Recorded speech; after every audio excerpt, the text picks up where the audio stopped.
모두가 힘든 코로나 시대, 코로나19를 직접 경험한 이들은 누구보다 더 힘겨운 시간을 보내고 있는데요. 이화연 기자가 취재했습니다. 하루 새 전북에서 10명 이상이 코로나19 확진 판정을 받으면서 사회적 거리두기 단계를 상향하기로 했는데요. 확진자가 늘면서 병상 부족도. 끝이 보이지 않는 코로나19.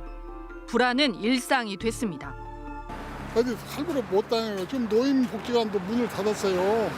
못 나가고 운동한다고 천변이나 좀 걷고 그러는데 그것도 지금 이제 오늘부터 안 하려고 그래요. 여가 활동이나 개인적으로 이용해야 할 것들을 아무래도 시간적으로 제한을 받다 보니까 좀 무의식적으로 그런 것들을 항상 신경 써야 하는 것이 피곤한 것이 있는 것 같긴 해요. 화도납니다. 너무나 자기 이기주의적이고 자기 자신을 위해서도 방역 수칙을 지켜야 되는데 자기만 이기적으로 생각하는 자체. 코로나19 확진자에 대한 원망은 공공연하게 드러나기도 합니다. 원광대 병원에서는 처음 확진 판정을 받은 간호사를 병원장이 공개적으로 지적해 반발을 사기도 했습니다. 이런 원망과 분노는 확진자들에게 또 다른 고통입니다. 시간을 보내서 만나기 꺼려하는 게 물론 저는 100% 이해는 하고요. 코로나19 확진자라는 낙인은 완치 판정을 받더라도 일상으로 돌아오지 못하게 막는 커다란 벽입니다.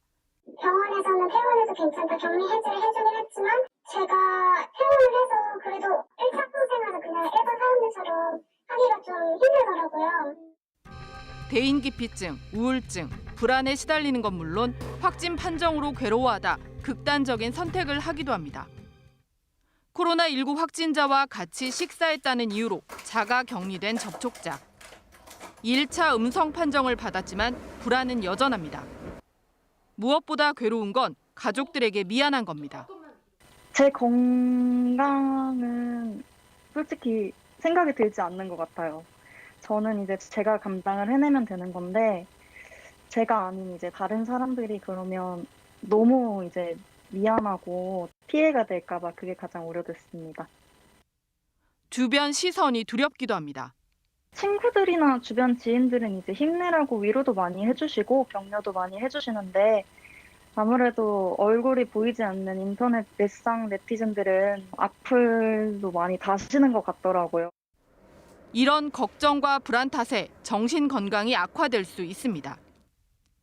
지난 2015년 발생한 메르스 감염자에 대한 조사에서 응답자의 절반 이상이 완치 1년 뒤에도 정신건강 문제에 시달린 것으로 조사됐습니다. 질병 자체에 대한 공포도 있지만 바이러스 전파자, 가해자로 보는 시선과 편견도 정신적 후유증의 원인으로 분석됩니다. 신종감염병에 걸림으로 인해서 타인이 보이는 반응에 상처를 받았거나 그래서 그거를 비밀로 하려고 노력했다거나 혹은 사람들에게 배척당한다고 느꼈을 때를 스티그마라고 하는데요. 그런 걸 많이 느꼈다든지. 메르스 환자를 짓누른 트라우마는 코로나 사태에서도 되풀이될 수 있습니다. 호흡기 감염을 주된 증상으로 하면서 신종 감염병의 일종이고 치료제도 확실히 개발되지 않은 가운데 음압병실에서 격리 치료를 받아야 된다는 부분 그리고 일부는 사망하기도 한다는 점이 비슷하기 때문에 정신건강 문제를 호소할 가능성이 많습니다. 실제 코로나19에 대한 걱정을 물어봤더니 자기가 감염되는 것보다 자기 탓에 가족과 타인이 전염되거나 피해보는 것을 더 걱정하는 것으로 나타났습니다. 심리적 고통은 가족들도 마찬가지입니다. 괜찮냐 뭐 이런 말을 조심스럽더라고요. 잘 터놓고 물어볼 수 없더라고요. 그런 불안감이 오히려 더 가중될까 봐 늘 머릿속에 그게 맴돌고 있으니까 일이 손에 잘 안 잡히고 한번 자다 깨면 잠이 잘 안 들고. 코로나 낙인은 경제적 피해로도 이어집니다.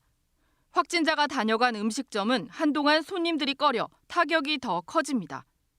손님들이 그것을 이상히 열보면 번진다 이런 감정이 있어가지고 아예 사람이 없어요.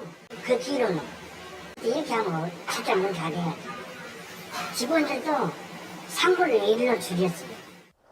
코로나19로 심리적 어려움을 겪는 이들을 위한 전문 상담소입니다.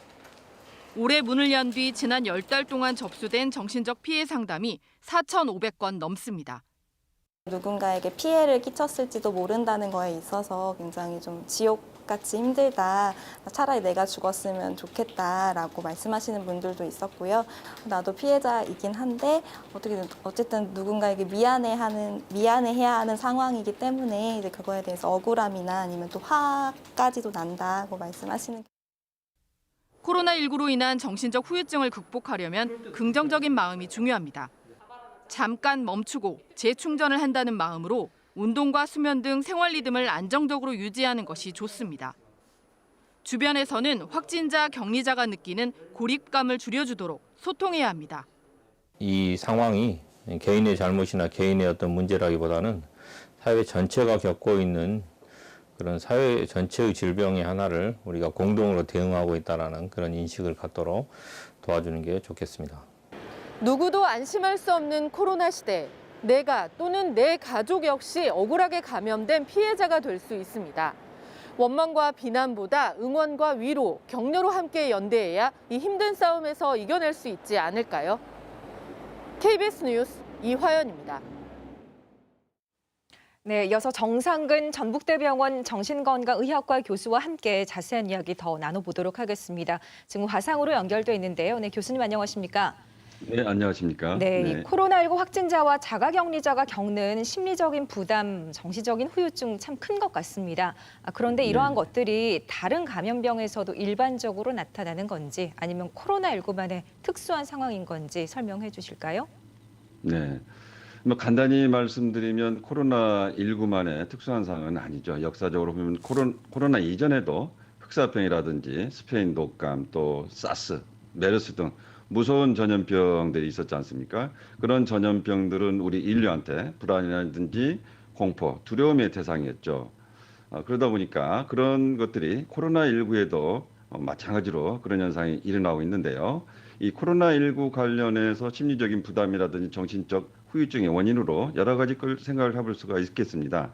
갑작스럽게 코로나19의 확진 판정을 받게 되고 또 격리를 당하게 되는 그런 상황에서의 당혹스러움이라든지 또 가족, 친지 등 여러 중요한 사람들과의 그런 의사소통이 어려워질 수가 있겠고요. 또 생활 리듬이 깨짐으로 오는 그런 불편함이라든지 직업적인 어려움, 근심 걱정, 가족들에 대한 미안한 죄책감, 또 주변 사람들의 특히 주변 사람들의 곱지 않은 시선이나 낙인, 소외감 이런 것들이 주요 원인으로 볼 수가 있겠습니다. 네. 자, 그렇다면 이분들의 네. 이런 정신적인 문제를 제대로 관리하지 않거나 또 방치했을 때 일어날 수 있는 문제가 있을 것 같은데 어떤 게 있을까요? 네.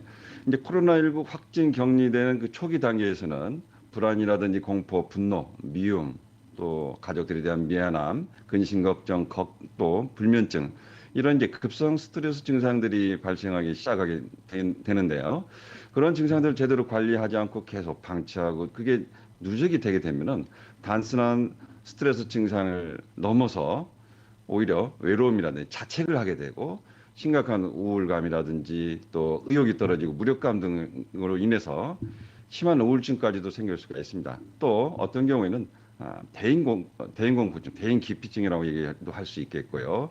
상당한 기간 동안 코로나19로부터 호전되고 치료가 된 이후에도 상당한 기간 동안 그 트라우마가 남아서 외상후 스트레스 장애로 이어지는 경우도 일부 있겠습니다. 네. 자, 그렇다면 이 코로나19 확진자 또 자가 격리자가 겪는 이런 트라우마를 결국엔 극복을 하려면 환경이나 본인 또 주변 사람들의 태도 또 관심이 중요할 것 같은데요. 뭐 어떤 게 가장 중요할까요, 교수님? 네. 사실 이제 그 확진돼서 격리된 그런 분들의 이 트라우마라고 하는 게 마음의 고통이라는 게 이루 말할 수가 없겠죠. 그래서 자신의 마음을 돌보는 그런 요령을 좀 알아두시면은 도움이 되지 않을까 해서 몇 가지 말씀을 드릴까 합니다. 사실 14일이라고는 그런 격리 기간이 길다면 길겠지만 사실 또 금방 또 지나가리라는 그런 얘기도 있지 않습니까? 지나가리라는 잘 지나갈 걸로 이제 생각을 해보시는 게 좋겠고요. 또 이 기간 동안에 코로나19의 그 유행 기간 동안에 가족과 주변 사람들의 어떤 전염 예방, 안전을 위해서 내가 최선의 행동을 하고 있구나라는 그런 긍정적인 마음, 또 14일 동안에 하루하루의 일과표를 계획을 짜서 규칙적으로 생활의 리듬을 깨지 않게 규칙적으로 생활을 하는 그런 또 태도가 중요하겠고요. 또 적절한 운동이라든지 또 수면, 충분한 잠, 수면, 영양 섭취 이런 걸 통해서 내 상태를 잘 돌보고 나의 그 면역력을 올리기 위한 시간으로 활용을 하는 게 좋겠고요. 또 중요한 것은 가족 친지들과의 그런 관계를 계속 유지를 잘 해야 된다는 거죠. 전화를 한다든지 또는 문자를 한다든지 여러 가지 SNS를 통해서 가족이나 친지들과의 그런 소통을 계속 유지할 필요가 있겠습니다. 그리고 또 나중에 이제 성공적으로 격리 기간이 지나간 다음에 그런 거에 대한 어떤 감사하는 마음을 또 가질 것으로 또 예상을 하고요. 마지막으로 가장 중요한 것은 코로나19 확진 격리자분들에 대한 주변 사람들의 중요한 태도거든요. 사실 그분들에 대한 비난이나 편견 이런 것들을 갖지 않도록 해야 된다는 게 굉장히 중요한 점입니다. 네. 우리 모두가 코로나19의 그런 방역 수칙을 잘 지키고 잘 극복할 수 있다는 그런 희망과 긍정적인 마음가짐으로 서로 이해하고 협력하고 배려하고 공감, 지지, 격려하는 그런 사회적인 노력을 한다면은 코로나19를 잘 극복할 수 있을 것으로 확신합니다. 네, 오늘 교수님 도움 말씀 고맙습니다. 네, 감사합니다.